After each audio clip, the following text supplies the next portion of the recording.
So once again, good morning mga knaya. Ito ulit si Lolo Groovy nagbabalik. Ang aking project ngayon, nakanood ako sa YouTube kung paano magpadami ng buhok para sa garden. So na-intriga ako at inumpisahan ko. Last year, habang nagbuhukay ako sa garden, lahat na nakikita kong worms, iniipon ko at inilagay ko dito sa bucket na to. At ngayon, sa tingin ko, masyado na sila marami. So pag-iiwalayin ko na sila ngayon at gagawa pa ako ng isang bucket na para sa kanila. Pakikita ko lang sa inyo kung paano gawin ito dahil importante ito sa garden at malaking benepisyo ito para mas maganda ang halaman natin at mas mataba at mas maraming bunga. Yung lupa na ginawa mo na para pagbahayan nila ay pwede mong gawing fertilizer dahil naiipon doon yung dumi nila at nagkakaroon din siya ng sa ilalim ng tubig at masustansya yung tubig na yun, pwede mo rin pandilig sa halaman. So, pakita ko lang sa inyo kung paano ko ginawa. Natin umpisahan, kung di pa kayo nakasubscribe, papindot ng subscription button at papindot din ng notification bell para lagi kayo updated sa lahat ng aking mga ginagawa. Okay? Let's start the project. Ito yung takip ng isang bin. Ang gagawin natin, lalagyan natin siya ng maraming butas na maliliit. Siguraduhin lang na yung butas na maliliit ay yung butas na hindi siya makakalusot palabas.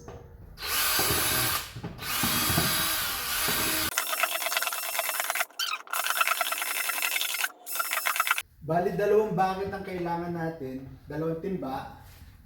Isa yung tagasalo ng liquid.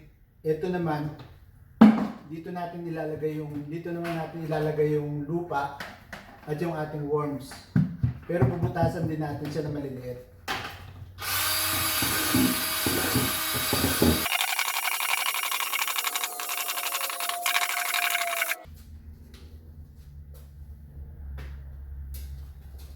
So okay, may butas na.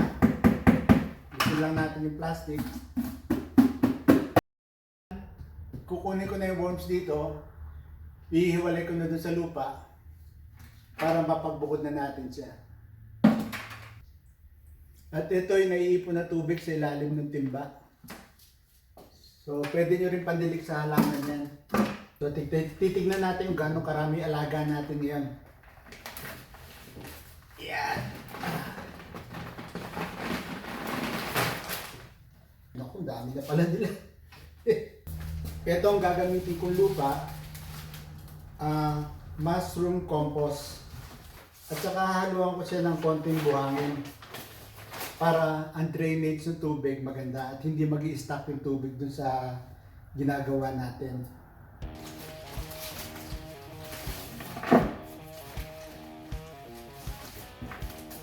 Kasi kinakailangan yung bulatin natin happy. Kung hindi sila magpo-produce o hindi sila malakas kumain.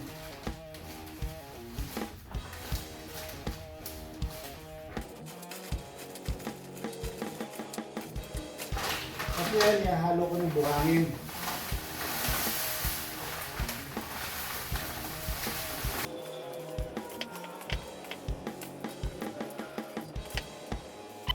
So ayan, okay na. So first, lagyan muna natin ng newspaper yung ilalim.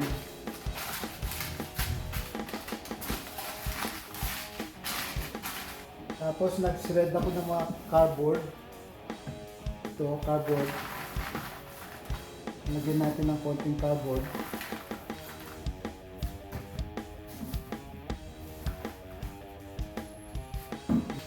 And then, ilagay na natin yung ating mixture ng sand at ng ating soil,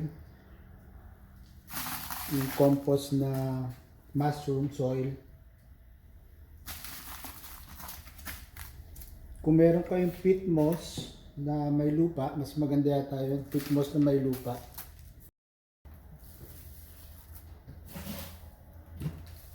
Okay. And then,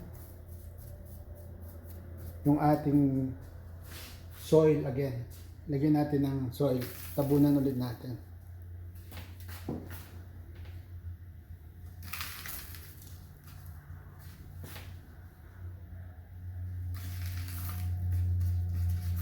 And then, ilagay na natin yung kalahati ng ating worms. Oh, madami-dami. Hatiin natin siya. Yan. Maganda kasi may malalaki at saka may mga baby. Ibig sabihin nagpo-produce sila.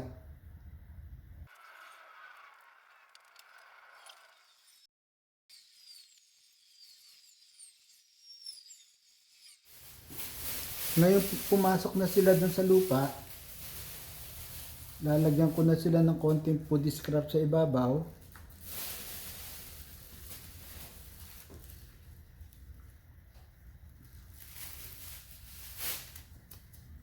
At tatakpan ko ulit ng dyaryo. So ngayon naman babasahin ko na ng tubig yung dyaryo. Lagyan natin ng konting tubig. Kung meron kayong tubig ulan, mas maganda yung tubig ulan. Yun sa mga nababasa ko. Mas maganda raw kung tubig ulan. Yung hindi chlorinated ang tubig. Takpan at ilagay dun sa malamig na lugar. Dito sa amin, ilalagay ko to sa basement. So mga knayab, muli nakatapos tayo isang project.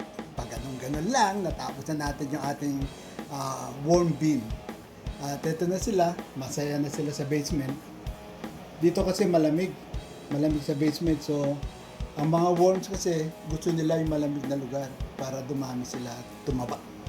At hindi sila ma-stress. Okay, hanggang dito na lang. At sa susunod na video, asahan ko ulit kayo. Maraming salamat sa pagnood.